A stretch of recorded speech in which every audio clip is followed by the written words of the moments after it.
রমজান মোবারক সবাইকে। সারাদিনের সিয়াম সাধনার পর ইফতারের সময়টা কিন্তু ভীষণ গুরুত্বপূর্ণ। এক গ্লাস পানি, খেজুর আর বেশ কিছু পছন্দের আইটেম, এই দিয়ে আমাদের ইফতার শুরু হয়ে যায়। সবাইকে স্বাগত জানাচ্ছি আইগ্যাস ইউনাইটেড ঝটপট ইফতারে। সঙ্গে আছি আমি তাসনুভা মোহনা। প্রিয় দর্শক, আমাদের আজকের রন্ধনশিল্পী শাহনাজ ইসলাম। শাহনাজ আপু কেমন আছেন? ভালো আছি, তুমি কেমন আছো? খুব ভালো আছি, আবার দেখা হয়ে গেল অনেকদিন পরে। আপনি মানেই হচ্ছে যে কোনো একটা আইটেম, সেটা যতই সময় সাপেক্ষ হোক না কেন, চট জলদি আমাদের সামনে প্রেজেন্ট করা। আর তোমার সাথে কাজ করতে গেলে আমার খুব মজা লাগে, মজা করতে করতে একদম একটা রেসিপি হয়ে যায় খুব দ্রুত। আমার আপনার সাথে রান্না করতে হেল্প করতে খুব ভালো লাগে। তাহলে কি রান্না করছি আপু আজকে? আজকে করছে খুবই সহজ আর জনপ্রিয় একটি রেসিপি, চিংড়ির মালাইকারি। আচ্ছা, ইফতারে তো অনেক সময় দেখা যায় যে ভাতও খাই আমরা, সবসময় এটা হচ্ছে সবসময় তো আমরা দেখা যায় ভাজা পোড়া খাই, মাঝে মাঝে এটা উচিত সপ্তাহে একদিন ইফতারের সময় আমাদের কিন্তু সাদা ভাতের সাথে যদি গরম গরম ভাতের সাথে যদি একটু মালাইকারি খাওয়া যায়, এটা কিন্তু খুবই ভালো হয়। এছাড়া চাইলে কেউ এটা রুটি দিয়েও খেতে পারে। কিন্তু সব থেকে যেটা গুরুত্বপূর্ণ, কম সময়ে চিংড়ির মালাইকারিটা কি করে রান্না করব? অনেক দ্রুত রান্না করা যায়। চিংড়ি মাছ তো 3 থেকে 5 মিনিটের বেশি রান্না করতে নেই, এবং যেহেতু কারি, এটা কারি টাইপের জিনিস হবে, এটা একটু আমরা 7-8 মিনিট 10 মিনিট রান্না করতে হবে। ঠিক আছে, তাহলে চলুন দেখে নিই কিভাবে প্রসেসটা শুরু হচ্ছে। প্রথমেই আমরা গ্যাস স্টোভটা অন করে নিচ্ছি। ওকে, কতটুকু লাগবে? তেল দিব 3 টেবিল চামচ। 3 টেবিল চামচ তেল দিচ্ছি। খুব অল্প তেলে রান্না হবে এটা, যেহেতু পরিমাণটাও অল্প। আর আদা রসুন একসাথে পেস্ট করে নেওয়া। পেঁয়াজ কুচিটা আমরা দিয়ে দিব এখন। এটা পেঁয়াজটা হচ্ছে একটু ভাজা ভাজা করতে হবে, মোটামুটি একটু ভাজা ভাজা না করলে মালাইকারি খেতে ভালো লাগবে না। একটু বাদামি করতে হবে। হ্যাঁ, একটু বাদামি করে নিতে হবে। আচ্ছা, রোজার দিনে বাসাতে যখন ইফতার বানাচ্ছেন আপনি, এবং বাসার অন্যান্যরা তো আসলে আপনার রান্না করা ইফতার সবাই পছন্দ করে, তো এই যে আমরা ভাতের প্রসঙ্গটা নিয়ে আসলাম, কখনো ভাত খাওয়া হয় ইফতারের সময়? ইফতারের সময় আসলে সত্যি কথা বলতে ভাত ওইভাবে খাওয়া হয় না, হয়তো পুরো রোজার মাসে 2-3 দিন খাওয়া হয় ভাত। দেখা যাচ্ছে যে একঘেয়েমি ইফতার বা এই যে খাবার এত রিচ ফুড খেয়ে খেয়ে তখন মনে হয় যে আজকে একটু ভাত খেতে ইচ্ছে করছে, তখন কিন্তু খেয়ে নিই। তো সারাদিন রোজা রাখার পর আরেকটা এখানে কথা আছে যেটা আমি মাঝে মাঝেই রমজানে করি, সেটা হচ্ছে সব সময় তো শব্দ একই টাইপের খাবার হয়, তারপর হচ্ছে ইফতার বলতে হচ্ছে কিছু ভাজা পোড়া থাকবে, নয়তো আমরা একটু চেষ্টা করি ভিন্নতা আনতে, সালাদ করি, বিভিন্ন ধরনের ডিশ করি। তারপর যেটা করি মাঝে মাঝে আমি প্রতি রোজায় কিন্তু একদিন ভর্তা ভাত রাখি। ভর্তা ভাত ইফতারে, বাহ, সেটা যে খুদে ভাত আর ভর্তা হয় 7-8 রকমের ভর্তা, সেটা আমি চেষ্টা করি রাখতে। সেটা একদিন কিন্তু ভালোই লাগে খেতে। তো ভাত খাওয়া যাবে না কেন, ভাতের সাথে যদি একটু মজাদার কিছু বা ভালো স্বাস্থ্যকর কিছু থাকে তাহলে কিন্তু খাওয়াই যায় রোজায়। সেক্ষেত্রে যারা আসলে ইফতারের সময়টা ভাতটাকে প্রেফার করে, ভাত খেতে পছন্দ করে মাঝে মধ্যে, তারা কিন্তু এরকম একটা চিংড়ির মালাইকারি রেসিপি বাসায় ট্রাই করতে পারে। আর এমনিতেই বলতে ইফতারের সময় কিন্তু সারাদিন রোজা রাখার পর পানি খেয়ে কিন্তু শরবত খেয়ে ভাত খাওয়া উচিত। আচ্ছা, কথা বলতে বলতে মনে হয় পেঁয়াজটাও বাদামি হয়ে গেছে, এরপরে কি দেবো আপনি? আমি কাঁচামরিচ দেব এখানে। ওকে, কাঁচামরিচটা দিয়ে দিচ্ছি আমরা। আর এখানে আমরা 2টা দারচিনি, আচ্ছা, আর 2টা এলাচ দিব। ওকে, এরপরে বোধহয় আমরা মশলাগুলো অ্যাড হ্যাঁ, প্রথমেই দিতে হবে আদা রসুনের পেস্টটা। আচ্ছা, আপনি আদা রসুনের পেস্টটা দেন, এবং আদা রসুনের পেস্টটা মধ্যে একটু ভাজতে হয়, তা নাহলে কাঁচা গন্ধটা মানে চলে যায় না। তো সেইটুকু ভাজাভাজি হতে হতেই আমি একটা ছোট পানি দিতে হবে, পুড়ে যাবে। পানিটা আমি দিয়ে যাচ্ছি, এই যে পানি। প্রিয় দর্শক, আপনারা দেখছেন আইগ্যাস ইউনাইটেড ঝটপট ইফতার। আমাদের সঙ্গে আছেন রন্ধনশিল্পী শাহনাজ ইসলাম, আর তিনি করে দেখাচ্ছেন চিংড়ির মালাইকারি। পুরো প্রসেসটা দেখে দিতে আমাদের সঙ্গে থাকতে হবে। একটা ছোট্ট বিরতি দিয়ে ফিরছি। তুরস্কের বিশ্বখ্যাত এলপিজি আইগ্যাস 60 বছরের বেশি অভিজ্ঞতা নিয়ে এলো বাংলাদেশে। আইগ্যাস সম্পূর্ণ নিরাপদ এবং ওজনে সঠিক, যা আপনাকে রাখবে নিশ্চিন্তে সারাক্ষণ। আইগ্যাস, আপনার শক্তি, আপনার নিরাপত্তা নিশ্চিত করতে আইগ্যাস বাংলাদেশে প্রথম নিয়ে এলো সিলিন্ডার শনাক্তের জন্য ট্র্যাকিং কোড।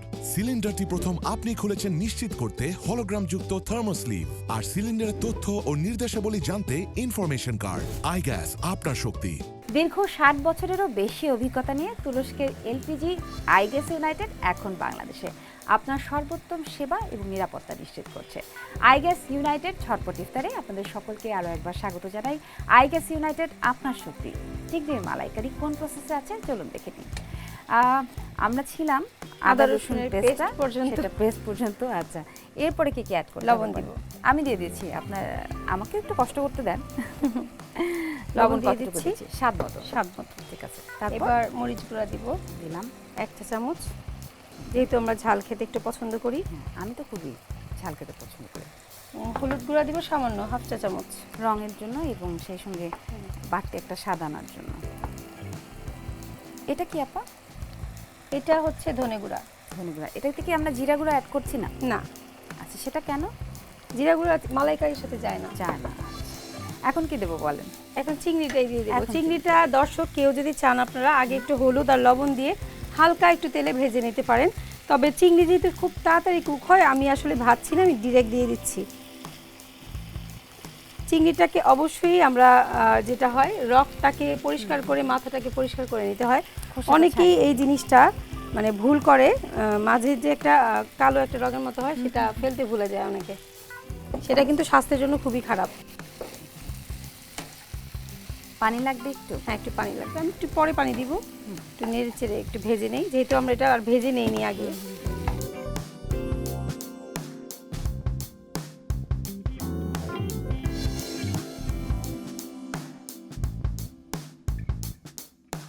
আমি 1 কাপ নারকেলের দুধ দিলাম। জানা থাকলো। হ্যাঁ, আচ্ছা, এখানে কিন্তু খুব বেশি পানি দিব না, সামান্য একটু পানি দিচ্ছি আমি, আর পানি দিব না। আচ্ছা, এতটুকুই রান্না হবে। সিদ্ধ করে নেব এবারে।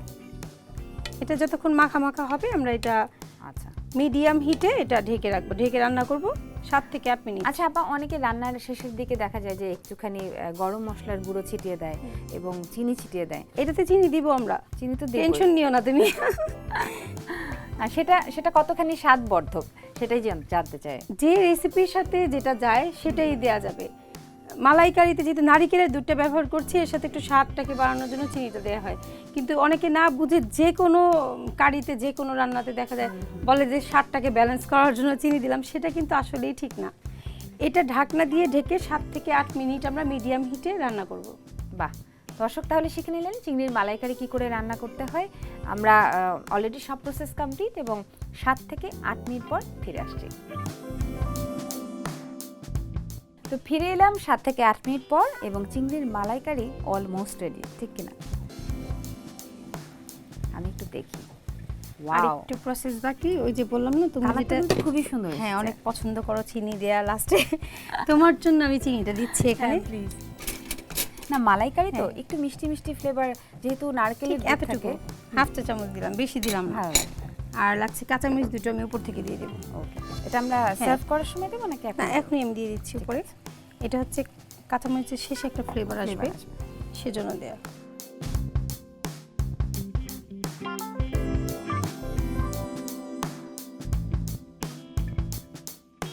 এটা একটু মোটামুটি একটু ঝোল gravy থাকতে হবে, থাকবে, না তো হ্যাঁ, দেখা যায় দো পেঁয়াজার মতো হয়ে যাবে। খুব সুন্দর একটা রং এসেছে, মানে খুব বেশি মশলাও না আবার একেবারে হালকাও না, এইরকম লাইট হবে মালাইকারিটা, এরকম ব্যালেন্স একটা কালার এসেছে এবং দুই সময়ে দুই রকমের মানে দুই ভাবে কাঁচামরিচটা দেওয়ার কারণে কিন্তু কাঁচামরিচের দুই ধরনের কালারের কারণে দেখতে আরো অনেক বেশি সুন্দর লাগছে। মানে লাল লাল চিংড়ির পাশে সবুজ সবুজ কাঁচামরিচ, খুব সুন্দর একটা কম্বিনেশন। ওয়াও, এখানে একটু সামান্য কাঠবাদামের কুচি আমরা গুঁড়া উপর থেকে দিয়ে দিতে পারি, এটা কিন্তু ভালো লাগবে বেশ খেতে। একটু খাবারের সময় কাঠবাদামের ফ্লেভারটাও পাওয়া যাবে এক্সট্রা করে। তৈরি হয়ে গেল তাসনুবা চিংড়ির মালাইকারি। দর্শক, রেসিপিটি ভালো লাগলে বাসায় অবশ্যই ট্রাই করবেন, প্রিয়জনদের নিয়ে ইফতারে অবশ্যই খাবেন। সবাই ভালো থাকবেন। দর্শক, দেখে নিলেন চটজলদি রেসিপি কি করে চিংড়ির মালাইকারি খুব সহজেই রান্না করে ফেলতে হয়। তাহলে চলুন, যদি ইফতারে আজকে ভাত খাওয়ার প্ল্যান থাকে কিংবা যদি ভাত বা পোলাও এই জাতীয় কোনো কিছু খাওয়ার প্ল্যান থাকে, সেই সঙ্গে এরকম চটজলদি চিংড়ির মালাইকারি রান্না করে ফেলুন।